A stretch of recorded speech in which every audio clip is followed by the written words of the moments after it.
জানিস ভাই, দিন দিন খরচা না দারুণ বেড়ে যাচ্ছে। যা কামাই হচ্ছে খরচা হচ্ছে তার থেকে বেশি। তাই খুব মুশকিল হয়ে যাচ্ছে। আরে দূর দূর, খরচা তো বাড়বেই। খরচা বাড়লে বোকা লোকেদের সমস্যা হয়, তাতে তোর তো সমস্যা হওয়ার কথা নয়।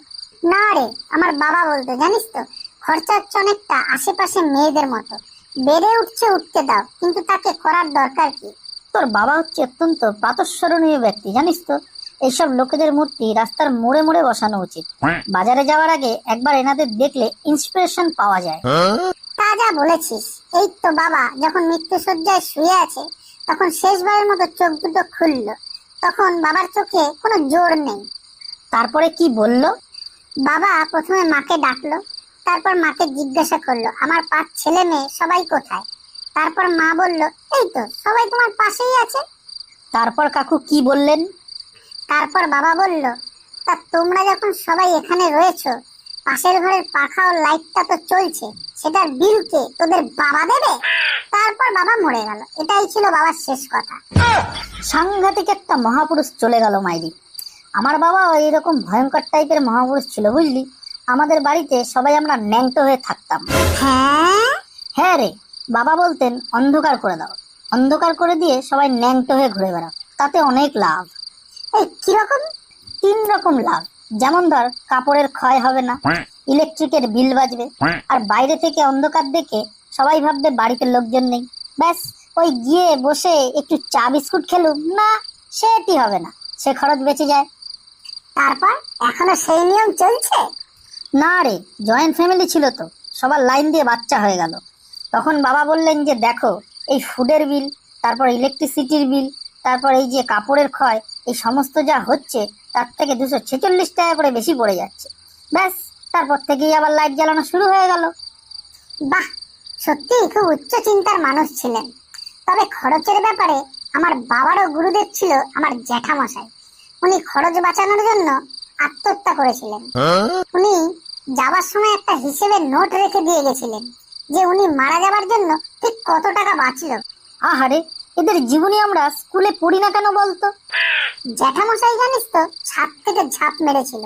ঝাঁপ মারার আগে ধুতিটা খুলে পটলদার হাতে দিয়ে গেছিল।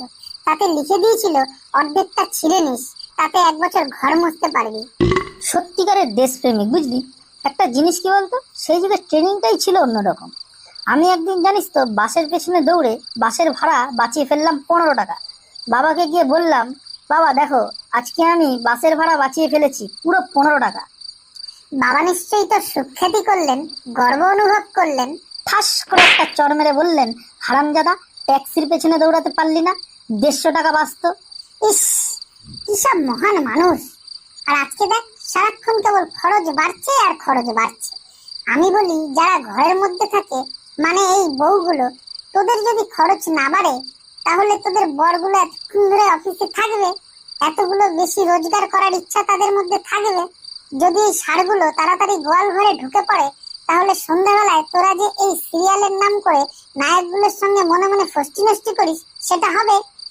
যা বলেছিস, বাঙালির এখন বাজার করতে গেলেই নানা রকম খরচা খরচা আর খরচা। তবে আমার টেকনিকটা একটু অন্যরকম। আমি আজকে বাজারে যা করেছি না। কি করেছিস রে?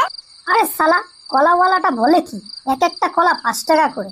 আমি বললাম, আমাকে কলা দেখিও না, আমি ছোটবেলা থেকে কলা দেখছি, 2 টাকা করে হলে দাও, নিয়ে নিচ্ছি।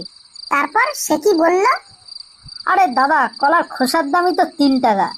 ও, তারপর তুই কি করলি? আমি বললাম, খোসাটা বাদ দিয়ে 2 টাকার কলাটা দাও। বাপকা বেটা বুঝতে পারেনি। তবে আমি একটা বিরাট ঘটনা ঘটিয়েছি। এর মধ্যে আমার কাকা মারা গেল না? হ্যাঁ। আরে আর বলিস না, সেখান থেকে আমি কি কম পয়সা বাঁচিয়েছি? তুই ভাবতে পারবি না, একটা বিশাল খরচার হাত থেকে বাঁচিয়ে দিয়েছি। আরে কাকা যখন প্রথমে মারা গেল, কাকিমা তো আমাকে এই বলছে সেই বলছে, খবরের কাগজে দাও, খবরের কাগজে দাও। আবার সেই সময় আমাদের বাড়িতে একটা কুকুরের দরকার ছিল, সেটারও একটা অ্যাডের দরকার ছিল। আমি হিসাব করে দেখলাম প্রচুর খরচা, প্রায় দুটো অ্যাড মিলিয়ে 50,000 টাকার কাছাকাছি। আমি কি করলাম, ছোট্ট করে একটা লিখে দিলাম, এই কি লিখলি? একটা গেছে আর একটা চাই। বাহ, আমরা হলাম গিয়ে যোগ্য উত্তরসূরি। একদম।